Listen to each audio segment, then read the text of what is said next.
मोदी फंसे दान लूट में, राम मंदिर वाले में मोदी फंस गए, बुरी तरह से फंस गए। अब ना चाहते हुए भी, बहुत कोशिश करते हुए, बंद लिफाफा देने के बाद सुप्रीम कोर्ट ने भी फटकार लगा दिया, सरकार को भी लगा दिया और चंपत राय जैसे लोगों को भी लगा दिया, कमेटी को लगा दिया, और नायडू भी पलटने की तैयारी में। इसे जरा समझिए कि सुप्रीम कोर्ट में से जो सरकार को झटका लग रहा है राम मंदिर पर, वह इसलिए कि सीसीटीवी फुटेज सुप्रीम कोर्ट ने मांगा है। और जब सीसीटीवी फुटेज सुप्रीम कोर्ट ने मांगा है तो सीसीटीवी फुटेज को सुप्रीम कोर्ट में देखा भी जाएगा और दिखाया भी जाएगा, दोनों चीजें होंगी।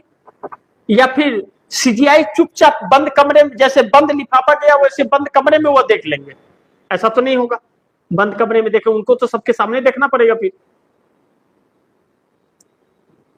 तो चोरी तो हुई है, इसमें कोई शक ही नहीं है।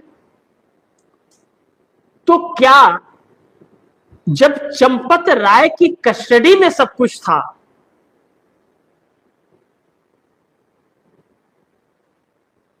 तो उस सीसीटीवी फुटेज में भी यह लोग आएंगे, बाकी लोग भी आएंगे जो सामान उठा उठा करके लेके गए होंगे। तो कहां लेके गए, किसके पास लेके गए, या सारी चीजें खुलेंगी। तो क्या चंपत राय गिरफ्तार किए जाएंगे? आधार तो बहुत अच्छा है सीसीटीवी का फुटेज, कि सीसीटीवी फुटेज जो है वह सब कुछ प्रमाणित कर देगा, सच सामने आ जाएगा। अब वह सीसीटीवी फुटेज क्या राम मंदिर के दिए जाएंगे, या कहा जाएगा ना ना ना, यहाँ तो माताएं बहनें बहुत आती हैं, उनके सम्मान और इज्जत के साथ मैं खिलवाड़ नहीं कर सकता, उनके भक्ति के साथ मैं सीसीटीवी फुटेज नहीं दूंगा। जैसे चुनाव आयोग कहता है ना ना, हमारी माताएं और बहनें आती हैं वहां वोट डालने के लिए, मैं उसको नहीं दिखाऊंगा।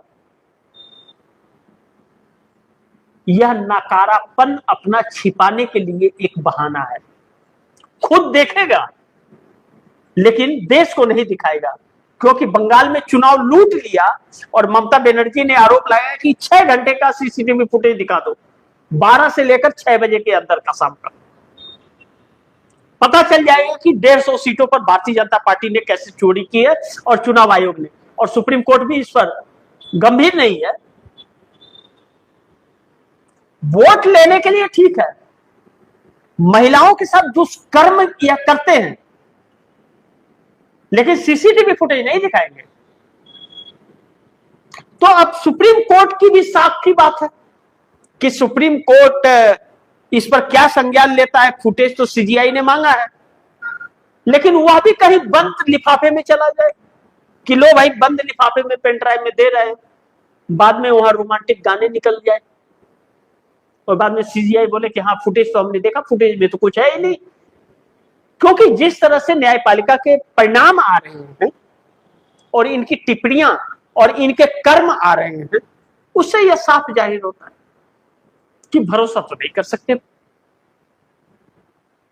अपने भरोसे को इन लोगों ने कायम नहीं रखा, अपने भरोसे को तोड़ दिया इन लोगों ने। इसीलिए तो जजों के घरों में बोरी भर भर के पैसे मिल रहे हैं और उसकी जवाबदेही से भी भाग रहे। बोरी भर भर के इनके घरों में पैसे पकड़े जा रहे हैं और यह कर रहे हमें मालूम ही नहीं कहां से पैसे आए। कमाल का है, इतनी सिक्योरिटी घेरे के अंदर इनके घर में बोरी में भर के पैसे पहुंच गए, इनको पता ही नहीं है। ऊपर से टपका होगा जैसे मोदी जी टपके थे। तो अब सीसीटीवी फुटेज और दूसरी क्या ये प्रूफ होगा। एसआईटी ने अपने रिपोर्ट को सार्वजनिक नहीं किया, ना सरकार ने किया। बंद एसआईटी आया, पता नहीं क्या रिपोर्ट गोजा और बंद लिफाफे में सीजीआई को दे दिया। मतलब देश को लूट रहे हैं, देश के पैसे को लूट रहे हैं, आम जनता के पैसे को लूट रहे हैं और आम जनता को नहीं बताएंगे चोर कौन है। आम जनता को नहीं बताएंगे कि चोर कौन है और जांच करा लेंगे, उसमें भी करोड़ों खा लेंगे। फ्री में जांच हो गया क्या?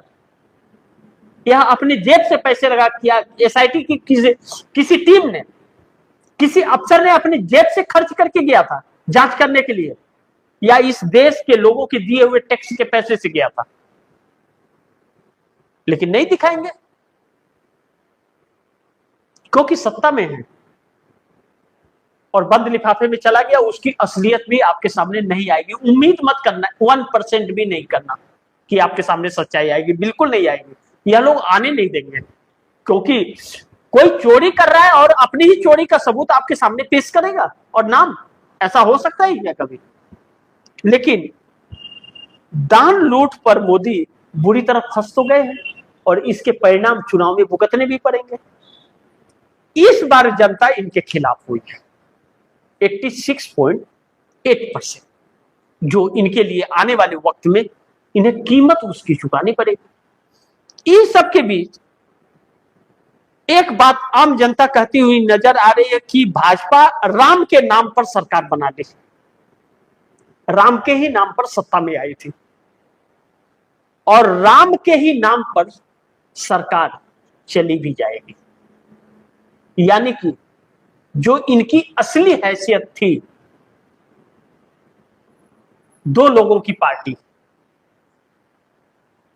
और व्यापारियों की पार्टी, वही बन करके रह जाएंगे। इससे यह साफ जाहिर होता है, इस बात में कोई शक नहीं है। और दूसरा कि एनडीए गठबंधन के अंदर कहा जा रहा है कि चंद्रबाबू नायडू और पवन कल्याण की जो 18 सांसद हैं, यह 18 सांसद नरेंद्र मोदी से अब इत्तेफाक नहीं रख रहे हैं। इनसे कहीं ना कहीं मनमुटाव और दूरी बन रही है। यह सब चर्चा तब शुरू हुआ जब कांग्रेस के मुख्यमंत्री रेवंत रेड्डी और कर्नाटक के डीके शिवकुमार के साथ, विजय थलापति के साथ चंद्रबाबू नायडू दिखे और राहुल गांधी की तारीफ भी की कि राहुल गांधी की भारत जोड़ो यात्रा से हमने भी बहुत कुछ सीखी है।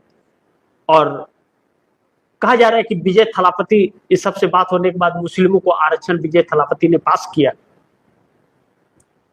जो मोदी से अलग करता है। साउथ का एक अलग गुट बन रहा है जहां से भाजपा को साफ करना है, यह गंदगी साउथ में न जाए, इसलिए साउथ के लोग सतर्क हो रहे हैं अब। और कर्नाटक से साफ हुई तो तेलंगाना में तो साफ हो ही जाएगी थोड़ी बहुत जो भी है। और कर्नाटक में भाजपा का पूरा ढांचा गिर रहा है।